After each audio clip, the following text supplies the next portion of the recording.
მაშინ როდესაც რუსთაველის გამზირზე შავ ფორმებში ჩაცმულები ყოველგვარი იდენტიფიკაციის შესაძლებლობის გარეშე მყოფი პირები არბებდნენ საქართველოს მოქალაქეებს, ვასილ მაღლაფერიძე იმყოფებოდა მოამბის საეთეროში. ეს ხმაურიანი განცხადება მოამბის წამყვანმა ვასილ ივანოვ ჩიქოვანმა საზოგადოებრივი მაუწყებლის სამეურვეო საბჭოს ხდომაზე გააკეთა.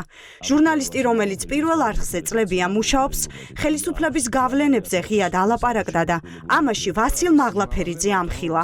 ირკვევა, რომ მაშინ, როდესაც აქციებს არბებდნენ, ვასილ მაღლაფერიძე მოამბის საეთეროში პირადად იმყოფებოდა და სავარაუდოდ ის იღებდა გადაწყვეტილებას, რა გავიდოდა ეთერში და რა არა. ეგ სხვა საკითხია, რა საკეთებდა. აქვს თუ არა მას უფლება თქვას, რა გავიდეს და რა შევიდეს ეთერში. ეს ჩვენი ტერმინოლოგია არის, როდესაც ერთი კამერის პირდაპირ სტრიმი გამოდის პირდაპირ ეთერიდან და მეორე კამერი შედის. აქვს ამის უფლება, არავითარ შემთხვევაში არ აქვს. ვიმეორებ, გავლენა არსებობს.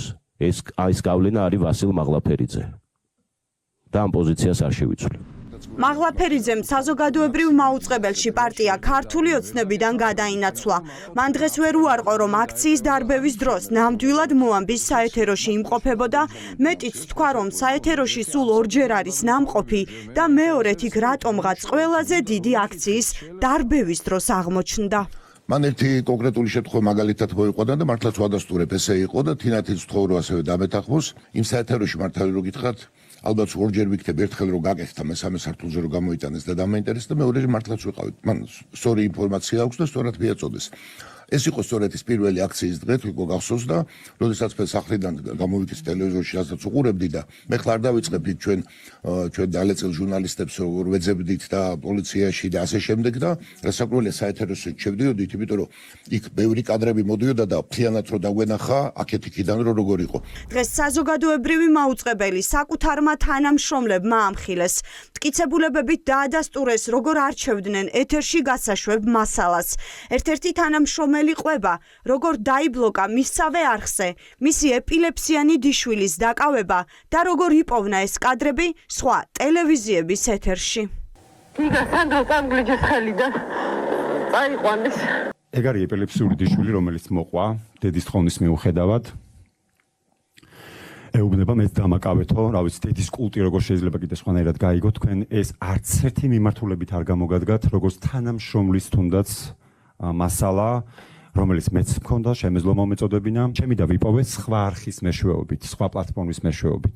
ბორდის ხმაურიან სხდომაზე განხილვის საგანი პატრიარქის გაყალბებული საახალწლო მილოცვის ვიდეოც გახდა, რომლის გავრცელებაზეც პასუხისმგებლობა საპატრიარქო მიმთავითვე მოიხსნა, თუმცა საზოგადოებრივი მაუწყებელი ამტკიცებს, რომ ვიდეო მათ საპატრიარქოს პრესსამსახურმა მიაწოდა.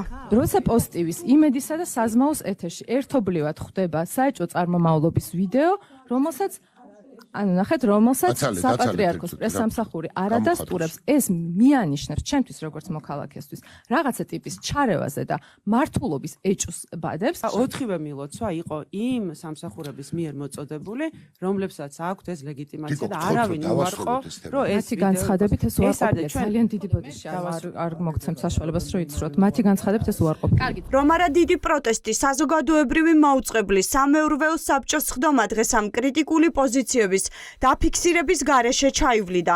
ბორდის ხდომაზე დასწრების და საკუთარ ტელევიზიაში შესვლის უფლებას დღეს არხის თანამშრომლებს არ აძლევდნენ, თუმცა პროტესტის და პირდაპირი ეთერების შემდეგ ვასილ მაღლაფერიძე იძულებული გახდა ხდომაზე განსხვავებული აზრის მქონე თანამშრომლებიც დაეშვა. იიღონ ადამიანებმა თავისი საეთერო დრო. ასახონ თავიანთი პრობლემები.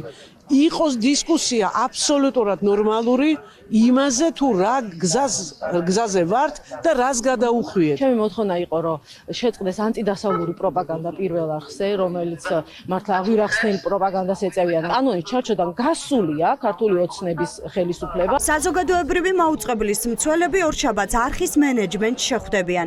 გაფართოებული შეხვედრა უნდა გაიმართოს სამშაბათსაც. მთავარი მოთხოვნა საეთერო დროის დათმობაა. მოთხოვნებს შორის არის ეთერში გადაცემა, რეალური სივრცის დაბრუნება და დღის ეთერში ფილმების ნაცვლად საზოგადოების მოთხოვნებზე გადაცემების ჩვენება.